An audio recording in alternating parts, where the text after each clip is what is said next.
ibitsina byombi byahuye imboro n'igituba byanze kubutandukana. Uko bari gutaka ndayimena muka urumva uko bari gutaka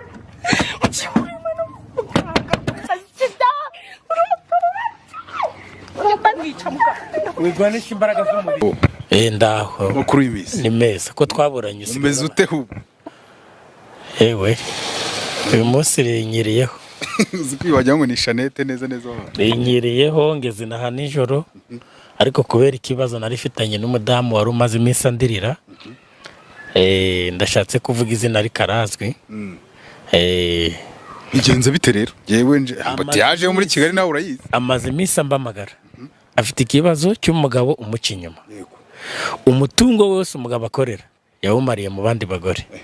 Abana bariho nabi, umuryango uriho nabi, ariko yaraje arandirira, numva ni ikibazo gikomeye. Ndamwakira tugirana amasezerano. Ndangije musaba ibyo nagomba kumusaba, arabimba. Sibyo muhasabye kuki mutajya mubivuga? Na amafaranga dukoresha imiti, kuko iyi miti ndayigura imbenze cyane. Uwakubwira ngo amafaranga aguze umuti muno ni menshi cyane, na hano mu Rwanda ndanuwo wabona. Ubwo rero yanzaniye ikibazo ndacyakira, maze kucyakira ndavuga okay, reka ngufashe kuko ibyanjye ni vuba vuba, ni muganga Rutebuka. Uyu munsi bari he rero nyine ko ndeba niwe utinzeho, ubundi njya nguhamagara ugashabuka byakugendeka bite? Kose aya masa yewe abantu muzi muri Kigali ratazi guheza saa 12 ubona huca nta gantu ho gucaba horoshya mbuti. Si urabona reba mbuti yaje, ariko ngiye ni byashobotse. Urabona hano turiki naje nahageze, urabona ko ndi muri Kicukiro nahageze nyine inkuru bimeze muri Remera nahageze. Ubwo rero umudamu akimara kunyiyambaza namusabye ibyo musaba, arabimba. Amafaranga aramuciye yaranyemereye y'imiti ngoresha. Arangije kuyamba ndamubwira ati okay, ubwo yambaye reka ngukorera umuti. Uyu munsi rero ku mbaraga afite dukoreraho nibwo nahise mbabwa ibimenyetso ko umugabo agiye gusambana. Oya ubikuye heru? Ndabifite bura hano ngiye mba ngufite, nawe hano ufite ifoto yawe n'amazina yawe mba ngufite. Yego aho waba uri hose ku isi hose naba ngufite. Unje nkijijisha wahita umenya ko neza, ariko noneho baza bari abantu bose bari hariya bakubwira ibintu bibaye. Bamwe ndi kubona bakameye, abandi bafashe amafoto, bafite amatelefone, byose babikoze. Nabirangije neza uko twabisezeranye. Byagenze bite nyine nk'umuntu utaruhari? Nsanze abantu barimo bikubura bari nawe ukunda inguru wa mugabo we. Nyine nsanze abantu barimo bicira ariko nabikoze. Ubu yaje ari nyesebura mu modoka, yihina mu modoka. Urazi ko hari abantu batakigira n'ikinyabupfura basigaye bajya mu modoka. Ako mu modoka ubanza guhaba ari sawa cyane. Nyine urabona reba ahantu bari bikinze inyuma y'iki kimodoka, urabibona suri kuhabona. Ariko hari abantu benshi babakameye, abandi barabafotora kuko byari yanze kuvamo. Nari narayishyizemo, nakoze umuti wo gutuma itavamo. Ibintu birasegera. Umuti ngo gutuma itagira itavamo. Icyo ni igihano mbanisha abagabo baca abagore babinyuma. Wagiye gutereta umugore wawe umukunzi, ni gute ubona undi mugore ngurararikinga amabuno, ngurarikinga ubwiza, uwo mugore wawe we ukimukunda we yarameze ati wenda ngo yarari mwiza.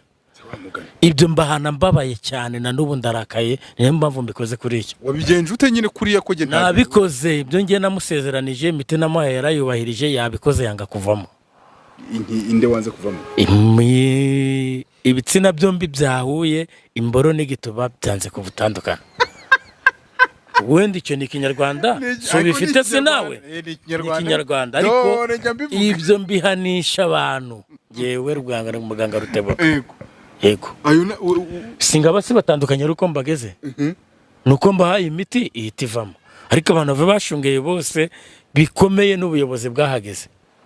Mwabantu ibyo bintu murabyumvize kandi murago. Ni gute umusore agenda agakunda umukobwa ngo aramukunze, yarangiza aje akajya kumugereka abandi? Nzabura kubahana ngiye muganga Rutebuka, uzanyiyambaza wese yabo wo mu Rwanda cyangwa kawo muri Afrika n'Iburaya hose, bivuze mbabaye nanarakaye cyane. Niteguye kubahana by'indangarugero. Kereka umuntu utazambamagara, numba magara ngo umugore wawe yaguciye inyuma nzamuhana, numva amagara ngo umugabo wawe ari kuguca inyuma nzamuhana kuko imbaraga ndazifite nge muganga Rutebuka. Ibyo bintu wari uvuze nibutse kera mu bwana bajyaga bavuga ngo hari ukuntu abantu ngo baba bari nko mu gihuru barimo barakora iriya gahunda none ngo bakabarenza ingata, ni ingata babarengeje? Oya aho ushatse kunyinjirira mu buzima. Oya bajyaga babivuga. None sinawe wabaye umuvuzi gakondo kugira ngo ngubwire n'amabanga yo ngoresha noneho. Numvaga kera bavuga ngo iyo barengeje ngo ingata ubwo ngo baragumana ngo paka. N'ubudimaguzi bwawe ibyo bijyaniriye. Twikomereze. Hanyuma bari he byagenze bite bagiye he ko baza abantu ubwira bari abantu bose baguha amakuru yabo bakubwire n'ibyo maze gukora. N'uburyo mbafatanisha imiti yose maze gukoresha niho barekuranye. Wabigenje ute rero? Ndi kuvuga uko byagenze kugira ngo umuntu yumve ko nimba bamuca inyuma nawe. Yewe umugabo yacaga umugore we inyuma ari uyu Clemate nawe uri kureba hariya. Amafaranga yose agiye gukorera umushara ndayinjiye mu rugo, abana bakabaho nabi, uwo muntu nabura kumuhana, nawe ari wo naguhana. Nge ntabwo ibyo bintu njya mbikora do. Uzibeshye madama ambwire gato nzaguhana byo ndangarugero. Uyu munsi rero niho ibimenyetso no kumbaraga ngoreraho byahise binyereka yuko umugabo agiye kubikora, kandi abikoreye mu modoka. Nahise mboroka imodoka ndangije nayo nyezamo, ariko dore nibyo maze gukora nyikuyemo. Dore ko kiri kureba ng'igisambo kigabo kizima gwagira ngo ufite umugore mwiza kuranga kurego arajya mu bintu uza mu beach hanze no hanze. Reka tuburira abantu bajya bagira iyo ngeso rero. Barahari uretse n'uyu Clemate nungeje iki kibazo uyu munsi maze gutabara, siwe wa mbere siwe wa kabiri, n'abandi badamu bose bafite ikibazo ngiki nitegura kubatabara. Kimwe n'abagabo nabo bafite abagore babaca inyuma nabo niteguye kubafasha. Kimwe n'abasore bari kugenda bagatendeka abakobwa nabo barangiza bakabaca inyuma nabo niteguye kubafasha. Ngenda hari. Urahari. Nubundi nkuri rancitse ubwo nugukubita tubangura. Oya barayiguha. Ngende nisabira ama video ubavandimwe bari ya Singasi ni mu murwa Kigali no bibereye. Hano ni Kigali honde. Wishyize hanze ko nakubashyize hanze. Ibi ndago tugomba kubishira. Bira ntagabura uburenganzira bw'umuntu uba winjiriye kwamushyira hanze. Oya. Ubuyobozi bwacu ndi bushyigikira ibintu ngibi. Nanjye muganga Rutebuka ndago ngibura kubishyigikira. Ndibikanabeho.